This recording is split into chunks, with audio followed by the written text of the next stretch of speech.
cherry day, packed with cherry stuff.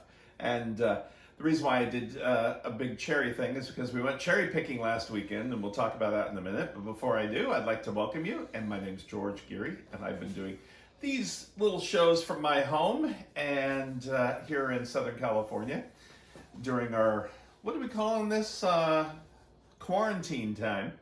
I guess tomorrow, Friday, they're going to allow theaters to reopen with percentages. And I think I might wait a little bit. I think I'd rather go to a restaurant, a high-end restaurant first. But if somebody said, what have I missed? I've enjoyed cooking every night for you, and the refrigerator's been staying full pretty good with some leftovers, which we normally don't have. But besides teaching here and teaching around the country, I also have a tour company. I take people on food adventures of Europe, and we're scheduling for 2021, the south of France. So if you'd like information, go ahead and email me. And I do write books. My next one's coming out March 2nd, 2021, called Made in California. It's going to be all history of California restaurants and fast food places. And you can see me on some morning shows around the country and check out my website. If you'd like all the recipes for today, go on my website. It's on the blog. And all the other shows that we've done, I'm going to have to count them up because we have a lot now. And you can check them all out also on YouTube. But we have to introduce Neil. He's our cameraman today. And I don't know if he decides not to want to do this. Well, then he likes to eat. So in fact, before we started today, he says, what are we eating afterwards? And sometimes he'll start eating the batter, and we don't have anything for you to lick tonight before we start. But anyway, like I said, we've been cherry picking, Neil and I and our friend Jonathan, and we've done it before. This time I really wanted to get a lot of cherries, and we got two types of cherries. We got Bing cherries that were nice and red and sweet, which we're going to be using today. And I've already pitted them and froze them, so my freezer is packed with cherries. And I already canned liqueurs or brandy cherries. And we got the Rainier cherries also, and we'll be doing something with that in a few weeks. But I want to show you some pictures of us picking. We got there early in the morning. We left the house at 5:30 in the morning to get all the way up to Cherry area, and it's a couple hours from the house here. And it's funny because people say, you guys grow food in California? We grow more food for the industry and the country than any other state. And we have cherry farms. We have apple orchards not far from us that will do apple picking in the fall. And I'm getting ready for peaches next, so I'm not gonna pick them. I'm gonna go to a place that has really good peaches. Anyway, let's show you a few pictures, maybe a quick little film of us messing around out in the orchards. We'll be right back.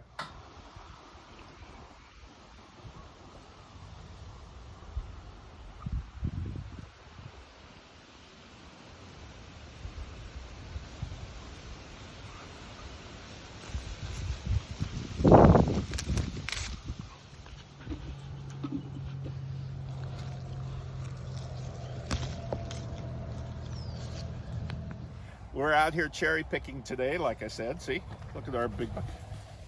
We've got Rainiers and some Bings. Here's a ceiling of Rainiers, and you try to get them with the stems, and you get your bucket close by, and you pull them down without using your tongue. And sometimes the birds have gotten them, but not too bad. But this whole tree is packed. Wow, that's beautiful. You keep your bucket close by so you drop them. So anyway, I'm gonna pick a bunch of cherries today. So those were our cherry picking. We did 15 pounds, was it, Neil? 30. Oh yeah, each bucket was 15. And then when we came home, we separated them with and without stems, because some things you want with stems. And then we pitted each one. Each one got pitted, and I was the pitter, and Neil and Jonathan were the grader, I'd say, and sorters.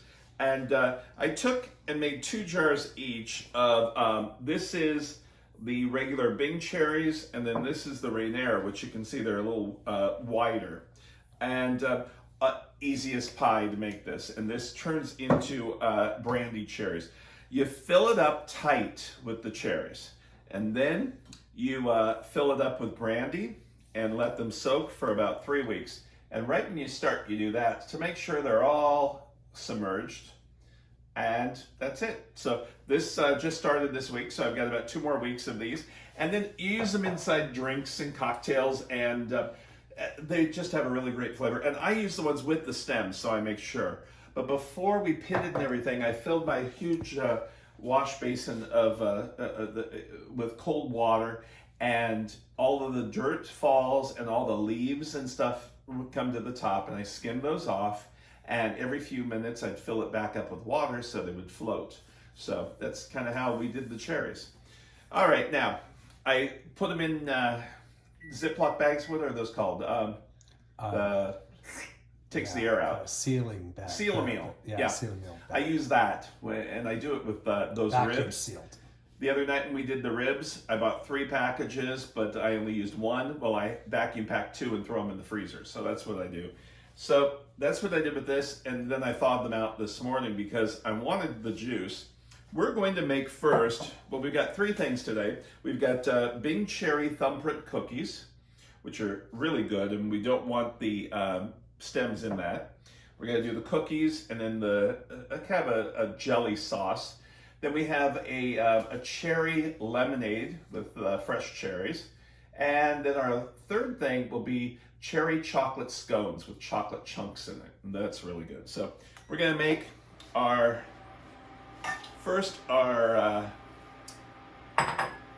sauce, or I call it cherry jam. We have our cherries, sugar, water,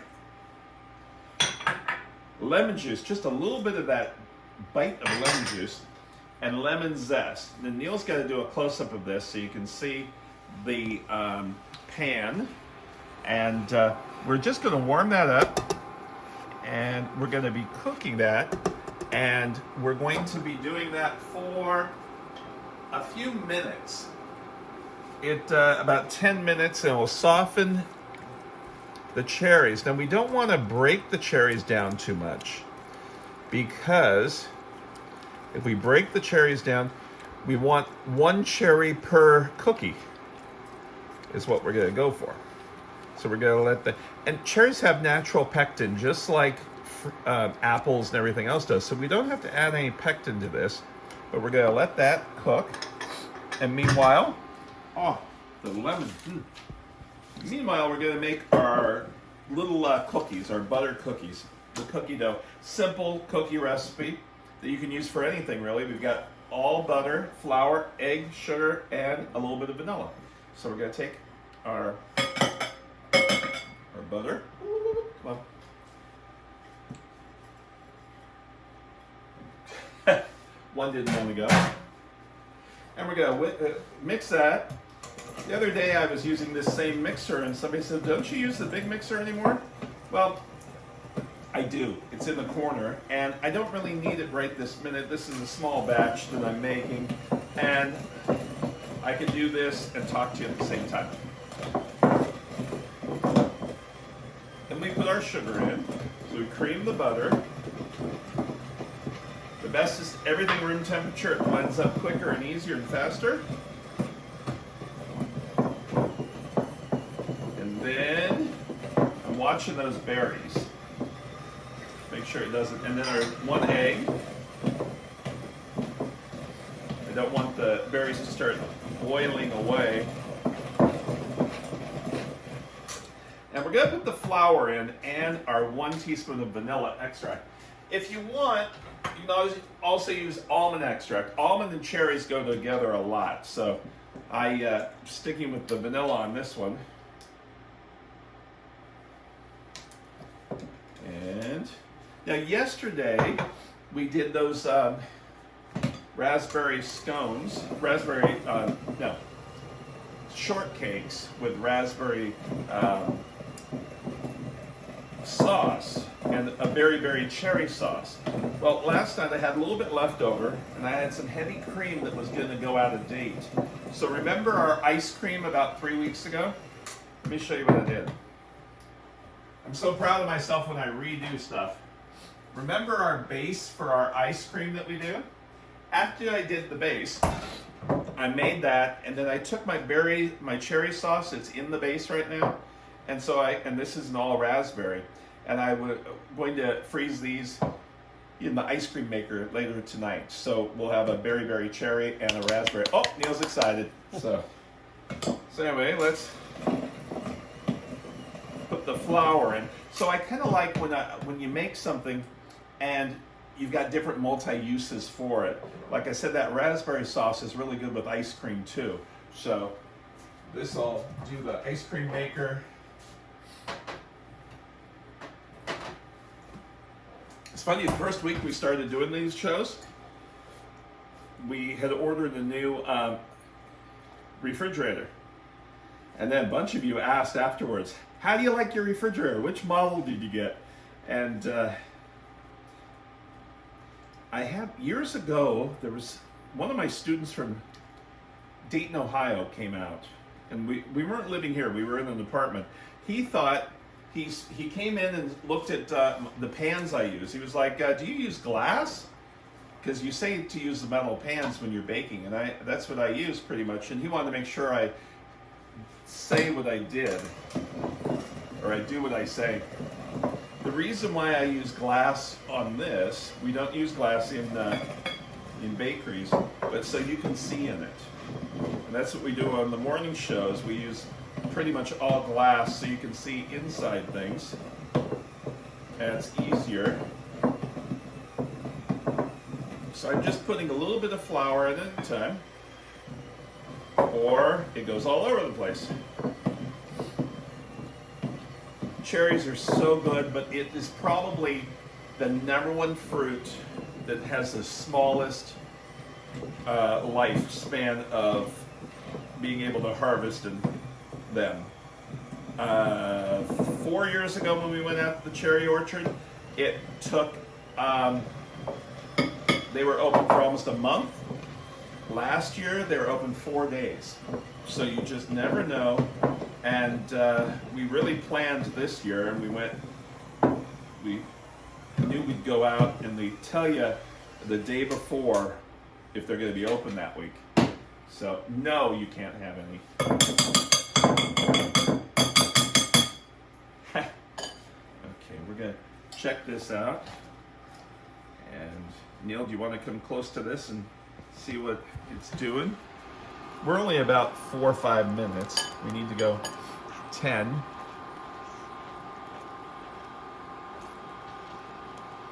And we're going to come back.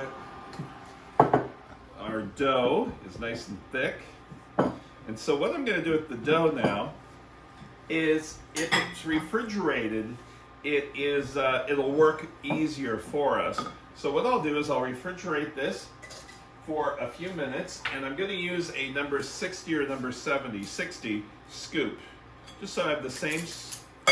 I'm going to roll them in little balls. This might work now, but just like that. I'll place them on my baking sheet.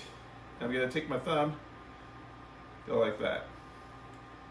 And when this is done, we'll cool that down a little bit, and we'll put 1 cherry each in one of those. I'll be ready to go. So when we come back, this will be refrigerated, and I'll scoop all the balls, so you don't have to watch, because it takes a while. So we'll be back.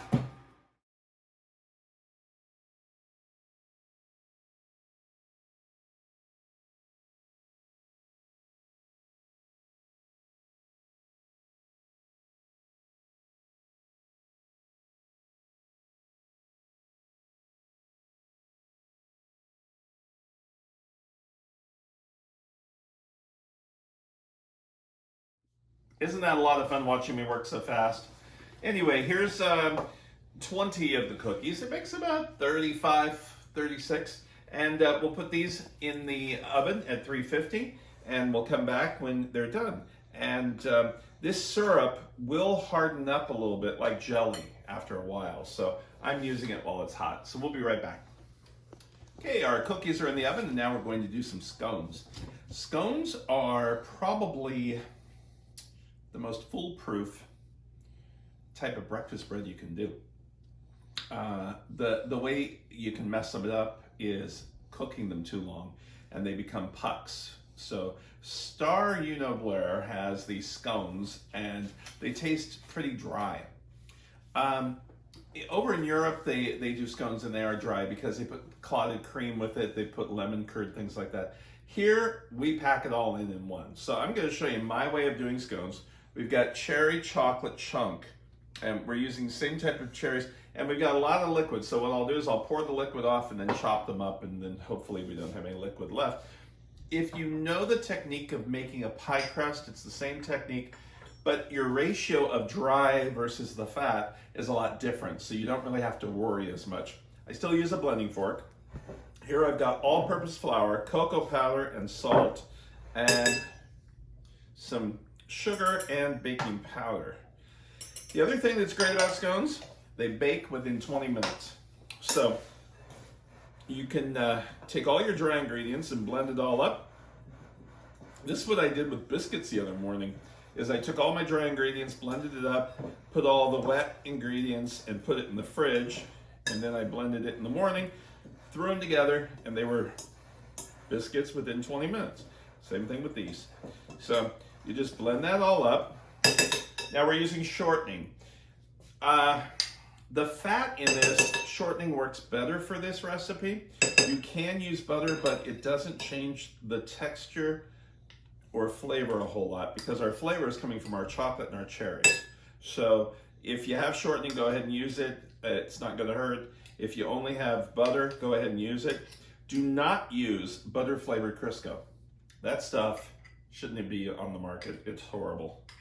Hopefully they'll never be a sponsor of mine because I always talk people into just get the regular Crisco and you've got a lot of flavor. Like with this one, you're going to have the cherries. So we're going to do the same thing. Neil's going to do a close-up of, you're going to take the blending fork and just go downward, rotating the bowl. You don't use a mixer because the mixer melts the shortening too much. You're just going to do this. You can see the shortening is blended up. There's not a whole lot of shortening versus the pies. Like I said, you can do this. You can see if there's any big chunks of shortening, just like that. And then we're going to take and put our milk in and do this all by hand. There's our milk. Then I've got 2 beaten eggs. I'm only going to do about 3/4 of the eggs. I'm going to save some, okay? So we've got that. We're going to blend this and they'll all come together. And if you need a little bit of that milk, you go ahead and, or egg, you go ahead and add that in. But you can see it's got some wet spots. Same how you rotate it and you get, we'll probably add a little bit more egg. We only need a little bit of egg to brush on the top when it's done. And see how it's all coming together now? Got a few little dry places, and you'll blend that up to where you get all of the mixture.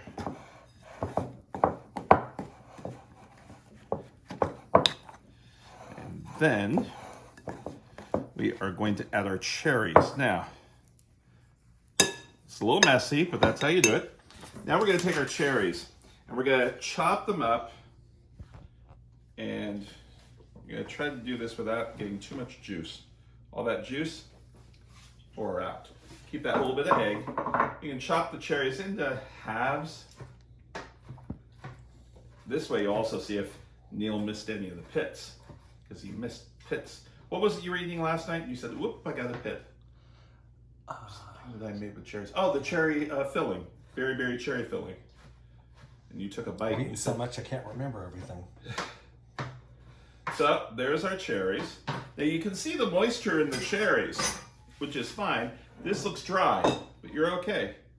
You're gonna toss the cherries in.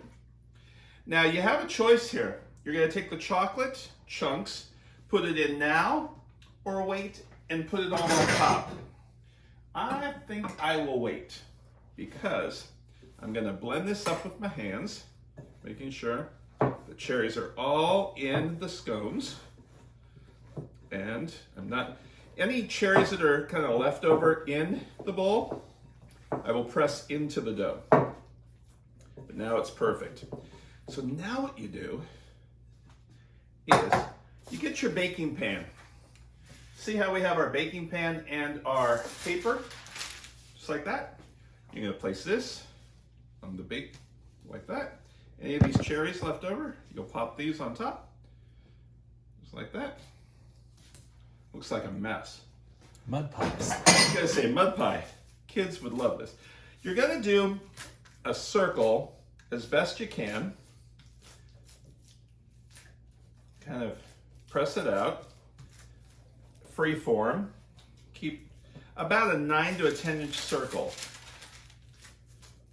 And if you have any cherries on the sides, push them into the center, like that.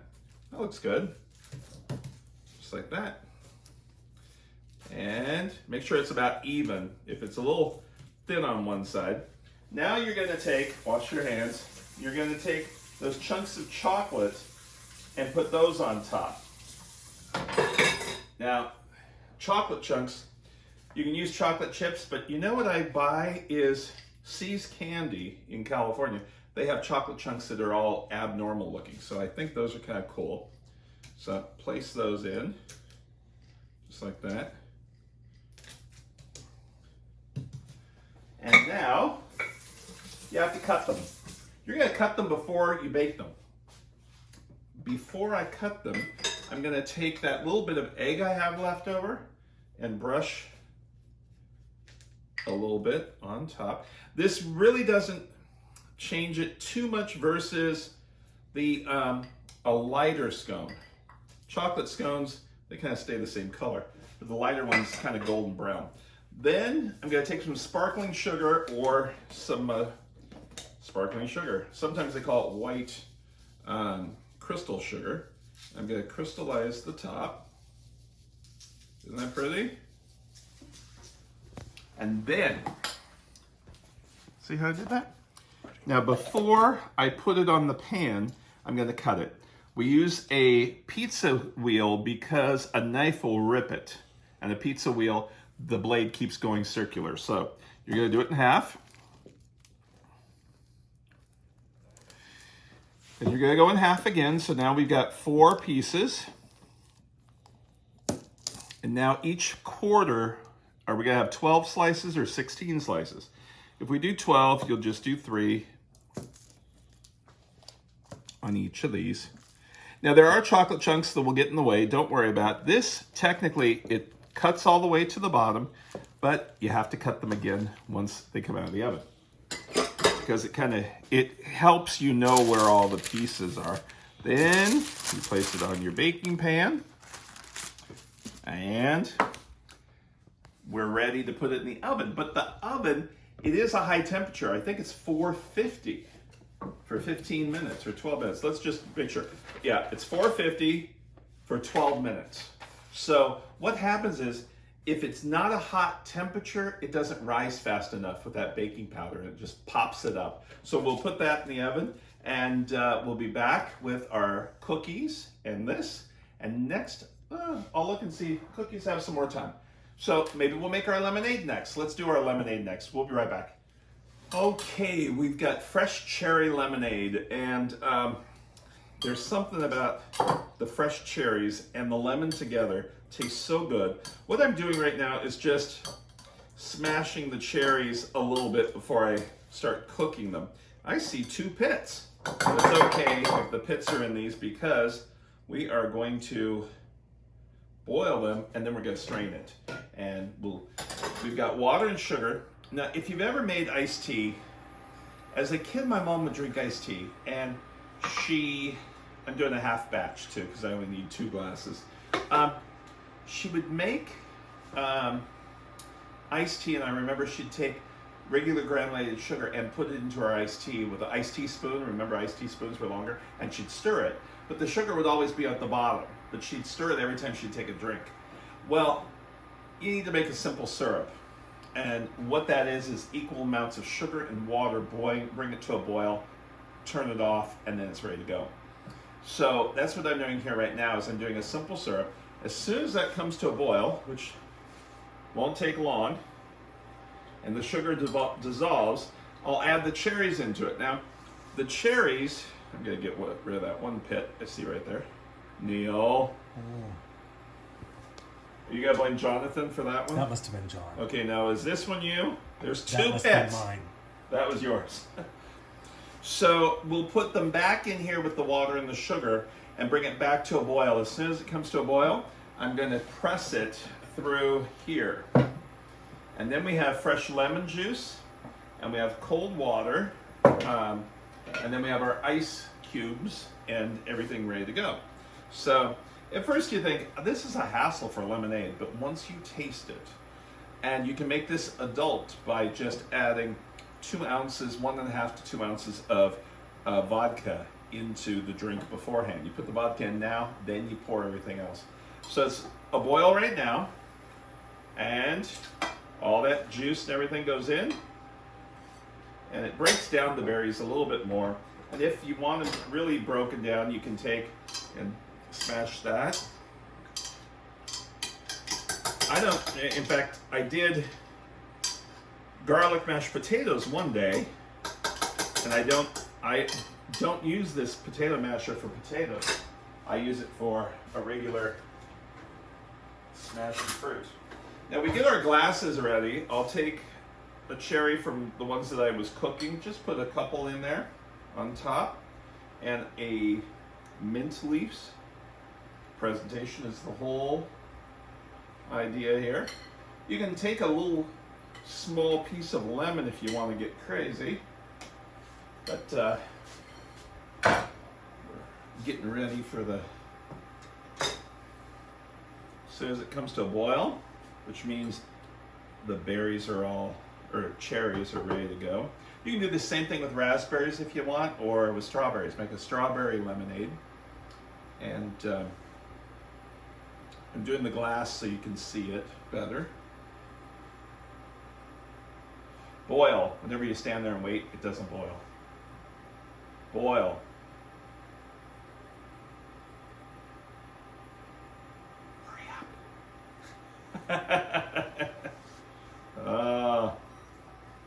Okay, we're boiling now.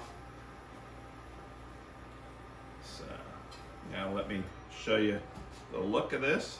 Let's pour that all out. Now these cherries that are sitting here, in here, you press to get as much juice as possible, and all this leftover little cherry. You can put this in and make. You can put this into your jams and jellies if you're making some, or the fillings. See? Now the recipe is for double this amount. I'm not making a double batch because I thought I would do it just for 2. And there isn't that a beautiful color? And you get some of the cherry skin, just a little bit if you look. And we will pour it into our glasses. Hopefully the ice cube doesn't.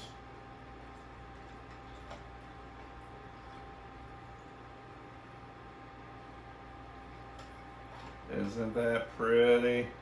With a little mint on top. So there's our cherry lemonade. So let's get our cookies out of the oven and we'll show you those in just a sec. Okay, there's our cookies. Gorgeous. I'm gonna put them on a serving tray and they'll be ready to eat. We're gonna put our scones in the oven next. Our chocolate cherry scone is so rich. It just came out of the oven. It's pretty hot, but I wanted to make sure you got a big slice of scone. And you can see how light that is. And there's our chocolate cherry scone. We did our cherry cookies with the sauce, and then we did our lemon cherry lemonade, or cherry lemonade. So we'd like to thank you so much for joining us today. And tomorrow we're going to be making a shrimp pasta dish and our drink of the week, which will be Kettle One Martini with blue cheese olives, Neil's favorite. So take care. See you tomorrow.